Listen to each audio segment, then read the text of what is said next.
আসসালামু আলাইকুম। দেখুন আমি এখানে বাঁধাকপিগুলো ভাজি করতেছি। আমি হলুদটা একটু কম দিলাম, কারণ বেশি হলুদ হলে আবার ভালো লাগে না, সেই জন্য একটু হলুদটা কম দিলাম। আর আগে থেকে কেটে ধুয়ে রেখে বাটিয়ে নিয়েছি বাঁধাকপিগুলো।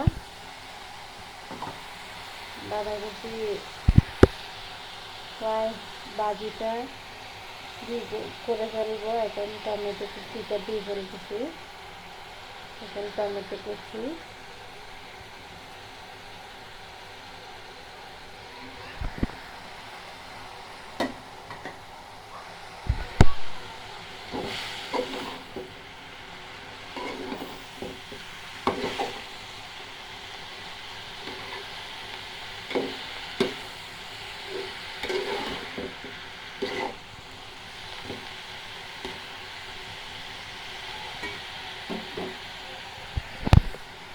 ঢাকনা দিয়ে ডেকে রাখবো।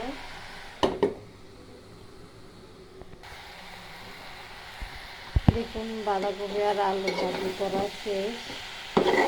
এখন আমি গুটিয়ে কেটে রাখা ধনে পাতা দিয়ে দেবো।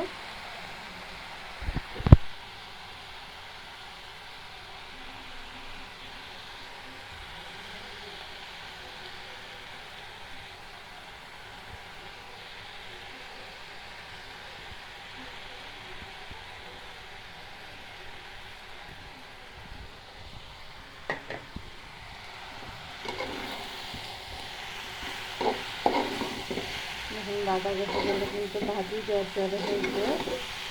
যে দেখুন কত সুন্দর হয়েছে জর্জরা। আর একটা রান্নার ভিডিও আপনাদের সাথে আজকে দেখাবো।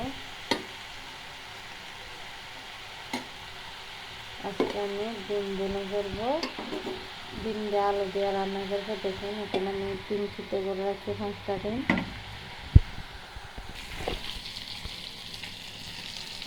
দেখুন আলুগুলো একটু লাল লাল করে কেটে নেব।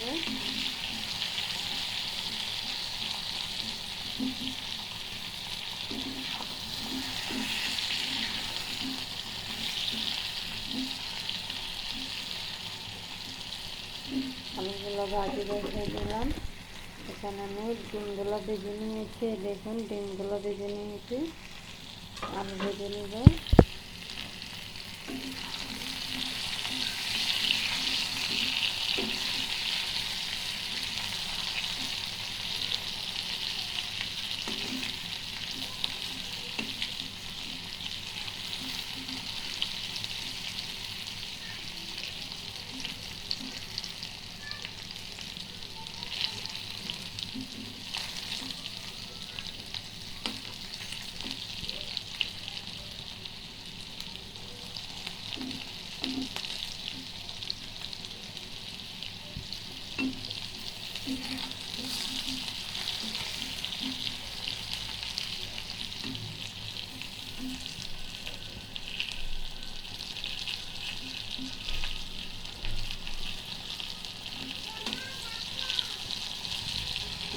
দেখুন আলুগুলো আর একটু লাল লাল করে ভেজে নেব।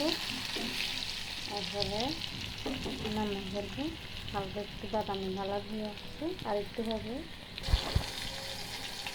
এখন আমি ডিম রান্নার জন্য মশলা কষাবো। প্রথমে পেঁয়াজ আর টমেটোগুলো দিয়ে দিলাম।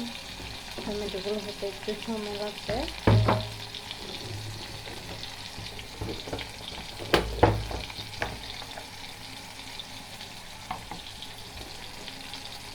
এখানে আমি আদা রসুন বাটা দিয়ে দেবো।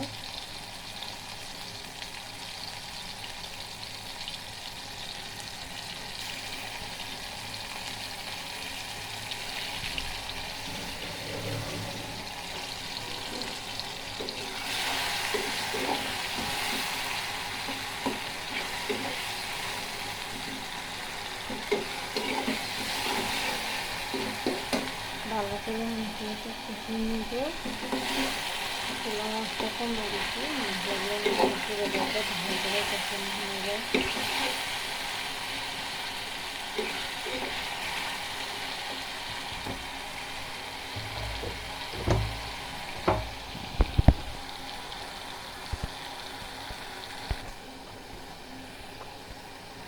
মশলাটা কষানো হয়ে যায় কীভাবে বুঝবেন? তেল যখন মশলা থেকে তেলটা ছেড়ে দিবে আর মশলাটা লাল লাল করে ভাজা হয়ে যাবে তখন দুজনের মশলাটা কষানো হয়ে যায়।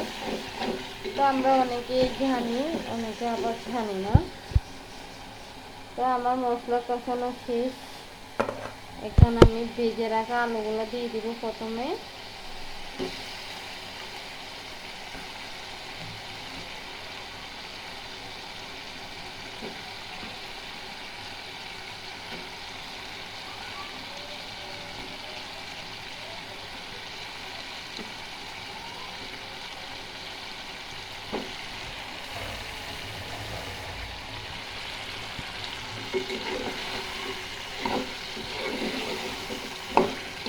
প্রথমে আমি মশলার সাথে আলুটা একটু কষিয়ে নেব, তারপরে আমি ডিমটা দিয়ে দিব।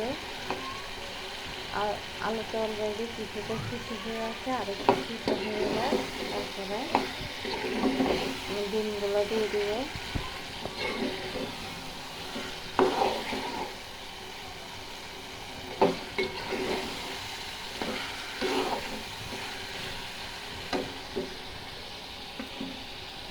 এখন আমি ডিমগুলো দিয়ে দিব।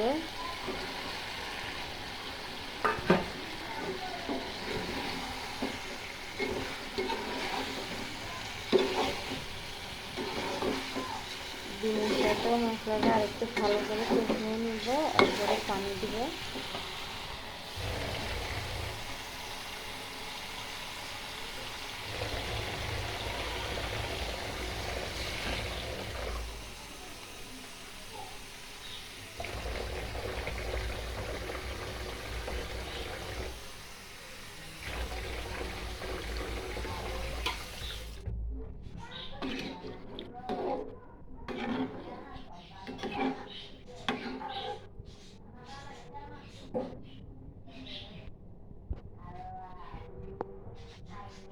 দেখুন ডিম রান্না শেষ।